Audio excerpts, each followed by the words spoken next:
Hello friends, chapter 3 understanding quadrilateral start करेंगे इस video में। ये वीडियो इस चैप्टर का बेसिक इंट्रोडक्शन वीडियो होगा और इसमें हम इस चैप्टर में यूज़ होने वाली जितनी भी बेसिक टर्म्स है वो सारे डिस्कस करेंगे। तो सबसे पहला होता है प्लेन कर्व। प्लेन कर्व क्या होता है? जब आप प्लेन शीट के ऊपर पेन या पेंसिल रखकर कुछ भी ऐसे रैंडमली कुछ भी ड्रॉ कर देते हो तो उसे प्लेन कर्व बोलते हैं।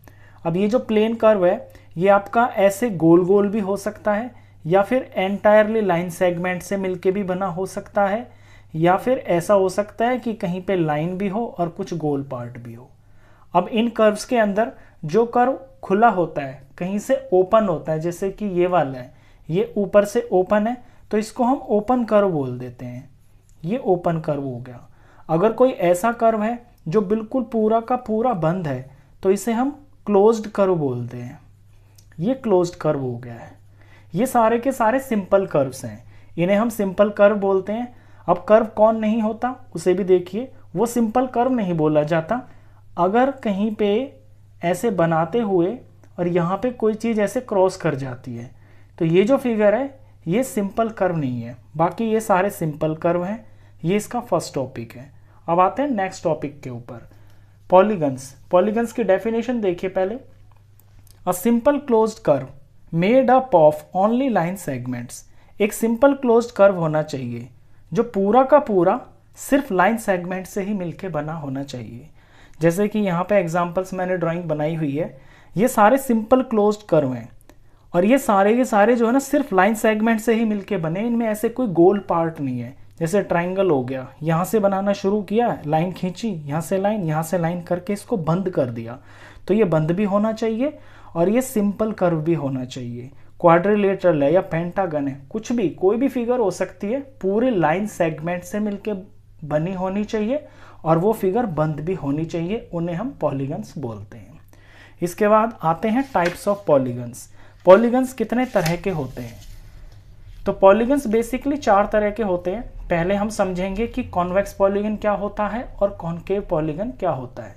तो कॉन्वेक्स पॉलीगन वो पॉलीगन होता है जिसमें all angles are less than 180 degree.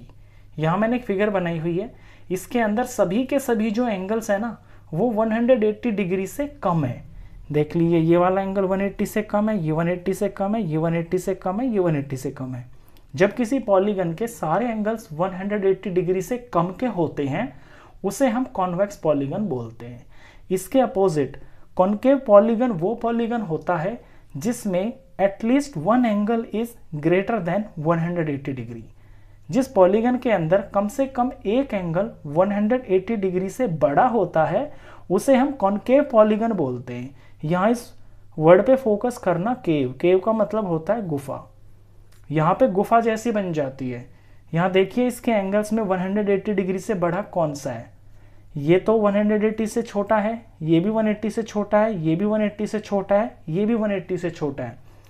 लेकिन इस एंगल पे गौर कीजिए, इसका जो अंदर का ये एंगल है ना, ये वाला, ये 180 से बड़ा है। 180 का एंगल होता है स्ट्रेट लाइन, तो यहाँ से लेकर यहाँ तक तो ये 180 हो गया, लेकिन आगे भी मुड़ रही है ना ये वाली लाइन, तो ये इतना एक्स्ट्रा है। 180 से ये इतना एक्स्ट्रा है, यानी 180 से ये बड़ा है। ऐसे एंगल को हम रिफ्लेक्स एंगल बोलते हैं। तो जिस पॉलीगन के अंदर एक एंगल 180 डिग्री से बड़ा हो उसे हम कॉनकेव पॉलीगन बोलते हैं। और यहाँ पे केव जैसा बन जाता है, इसमें अंदर को ऐसे गुफा जैसा मुंह बन जाता है। ऐसे इसकी आप पहचान भी कर सकते हो। 2 टाइप तो ये हो गई हैं, कॉन्वेक्स पॉलीगन की और कॉनकेव पॉलीगन की। 2 टाइप होती हैं, रेगुलर पॉलीगन्स और इर्रेगुलर पॉलीगन्स। अब रेगुलर पॉलीगन्स वो पॉलीगन्स होते हैं जिनमें all angles and all sides are equal. ऐसे पॉलीगन्स जिनके सारे एंगल्स भी मेजरमेंट में बराबर होते हैं और सारी साइड्स भी जो है लेंथ में बराबर होती हैं। 2 परफेक्ट एग्जांपल्स हैं रेगुलर पॉलीगन्स के, इक्विलैटरल ट्रायंगल और स्क्वायर।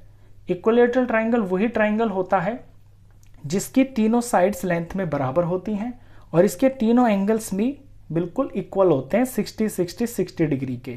तो इक्विलैटरल ट्रायंगल एक रेगुलर पॉलीगन होता है। फिर होता है स्क्वायर। स्क्वायर भी एक रेगुलर पॉलीगन होता है क्योंकि इसकी चारों साइड्स की जो लेंथ है वो बराबर होती है और इसके चारों जो एंगल्स हैं वो भी इक्वल होते हैं, सभी इसके एंगल्स 90 डिग्री के होते हैं। अब ये 3 साइड का हो गया रेगुलर पॉलीगन, ये 4 साइड का हो गया रेगुलर पॉलीगन। इनके कुछ पर्टिकुलर नाम है, जैसे इसका इक्विलेटरल ट्राइंगल है, इसका स्क्वायर है। लेकिन 5 साइड का अगर कोई रेगुलर पॉलीगन होगा तो 5 साइड वाले को बोलते हैं हम पेंटागन। यहाँ पे मैं बना नहीं पा रहा हूँ लेकिन सिर्फ समझा रहा हूँ। अगर कोई 5 साइड का होगा, 1 2 3 4 5, तो 5 साइड वाले को हम पेंटागन बोलते हैं। और अगर इसकी 5 साइडें बराबर होंगी और इसके 5 एंगल बराबर होंगे तो इस पेंटागन के आगे हम रेगुलर लगा देंगे, तो ये रेगुलर पेंटागन बोला जाएगा। तो ये तो होते हैं रेगुलर पॉलीगन्स। इर्रेगुलर पॉलीगन्स इसके उलट होते हैं, ऐसे पॉलीगन्स जिनमें चारों साइड्स बराबर नहीं होती हैं और ना ही चारों एंगल्स बराबर होते हैं।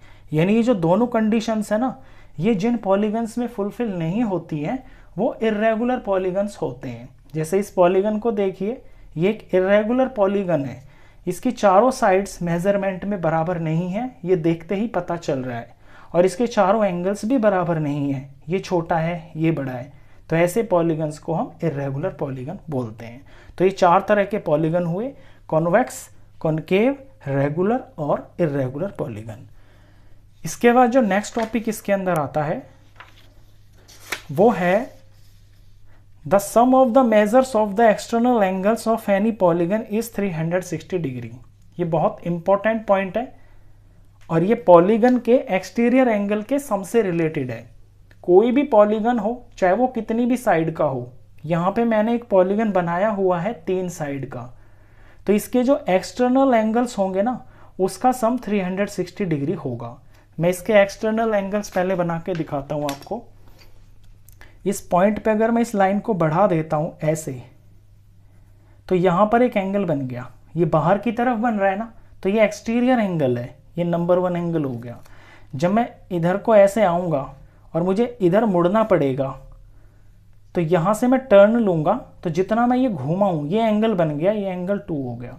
अब इस रास्ते पे चल के मुझे इस रास्ते पे आना है, तो यहाँ से मैं टर्न लूँगा, जितना ये टर्न है, ये जो एंगल है ये एक्सटीरियर एंगल है क्योंकि ये बाहर की तरफ बन रहा है, ये एंगल 3 हो गया।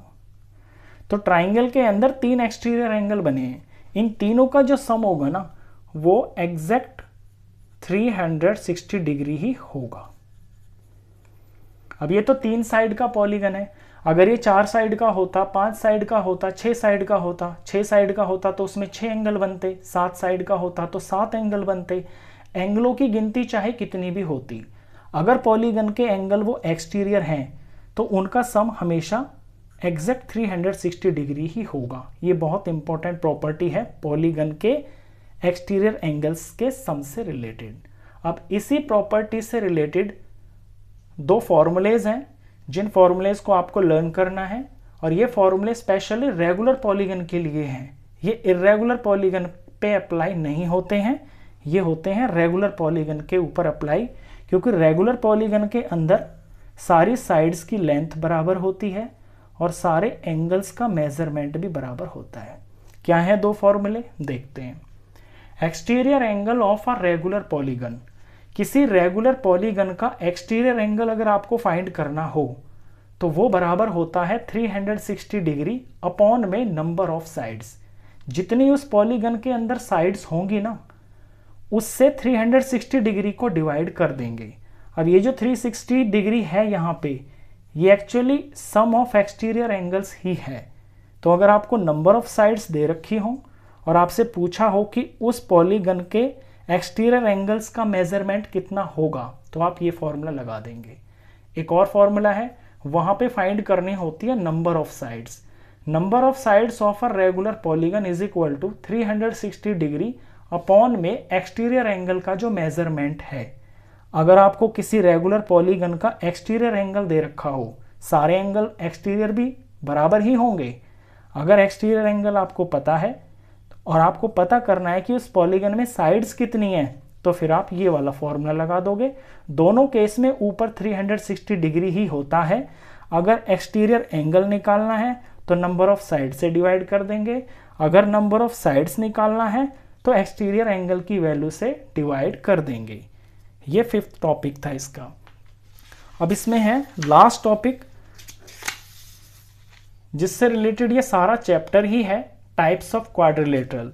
जितना मैंने अभी तक बताया है आपको वीडियो में, ये 3.1 और 3.2 में यूज होने वाली सारी चीजें थी।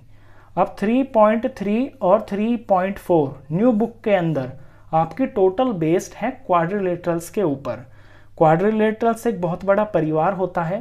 क्वाड्रिलेटरल्स वो पॉलीगन होते हैं जिनमें 4 साइडें होती हैं। 4 साइड वाले पॉलीगन को हम क्वाड्रिलेटरल बोलते हैं।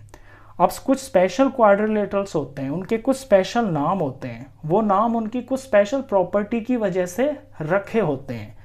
जैसे स्क्वायर है, स्क्वायर एक ऐसा क्वाड्रिलेटरल होता है जिसकी चारों साइडें बराबर होती हैं, चारों एंगल इसके बराबर होते हैं। और भी इसमें कुछ प्रॉपर्टी होती है, इसके 2 डायगोनल होते हैं और दोनों डायगोनल का जो लेंथ है वो बराबर होती है। ऐसे ही रेक्टेंगल है, रेक्टेंगल उस पॉलीगन को बोलते हैं हम, उस क्वाड्रिलेटरल को बोलते हैं जिसके चारों एंगल तो 90 डिग्री के होते हैं और इसमें 2 साइड्स बड़ी होती हैं और 2 छोटी होती हैं। पैरेललोग्राम, पैरेललोग्राम इस तरह का होता है, इसमें 2 लंबाई बड़ी होती हैं और 2 लंबाई यहाँ पे साइड्स की छोटी होती हैं। और इसके अपोजिट एंगल्स, 2 एंगल अपोजिट इसमें छोटे होते हैं और 2 अपोजिट एंगल्स इसमें बड़े होते हैं। रोम्बस, रोम्बस एक ऐसा क्वाड्रिलेटरल होता है जो पैरेललोग्राम ही होता है लेकिन उसकी चारों साइड्स मेजरमेंट में बराबर होती हैं। ऐसे ट्रेपीजियम है, ट्रेपीजियम के अंदर एक pair of opposite sides parallel होता है और बाकी जो 2 साइड्स होती हैं वो नॉन पैरेलल होती हैं। काइट एक ऐसी फिगर होती है जिसकी साथ की 2 साइड्स तो छोटी होती हैं और फिर 2 साथ वाली साइड्स बड़ी होती हैं। इस तरह से ये काइट, काइट माने पतंग होता है, आपने देखा है ऐसी होती है पतंग। तो यहाँ पे मैंने बेसिक थोड़ा सा बताया है क्वाड्रिलेटरल्स के बारे में। इन सब की डिटेल प्रॉपर्टीज हम एक वीडियो में सेपरेटली करेंगे 3.3 और 3.4 एक्सरसाइज शुरू करने से पहले। तो चैप्टर में यही सारा है, इसी से रिलेटेड आपके क्वेश्चंस आएंगे। तो इंट्रोडक्शन खत्म होता है, एक्सरसाइज के लिए मिलते हैं नेक्स्ट वीडियो में।